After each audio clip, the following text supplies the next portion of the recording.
Hello friends, দেখেন এটা হলো একটা ইজি বাইকে স্টার্টিং লাগানো। তো এটা অন্যান্য স্টার্টিংয়ের ক্ষেত্রে এটা সিস্টেমের স্টার্টিং লাগানো হলো। মূলত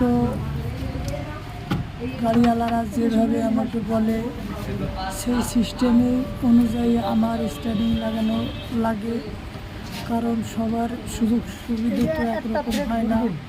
কেউ মাঝে ফিটিং করলে সহজ হয়, কেউ সাইডে ফিটিং করলে সহজ হয়, কেউ একটু হেলিয়ে ফিটিং করলে ভালো হয়, কেউ একটু খাড়া রাখলে ভালো হয়। বিভিন্ন রকমের সিস্টেম অনুযায়ী আমাদের কাজ করা লাগে। সেজন্য আমাদের ভিডিওগুলো এক এক মডেলের হয়। এটা মূলত আমাদের কোনো দোষ না, দোষ হলো গাড়িওয়ালাদের। তারা যেভাবে চায় আমরা সেভাবেই কাজটা করে থাকি। ধন্যবাদ সবাইকে। নিত্য নতুন ভিডিও পেতে আমার পেজটি ফলো দিয়ে রাখবেন। ধন্যবাদ। আসসালামু আলাইকুম।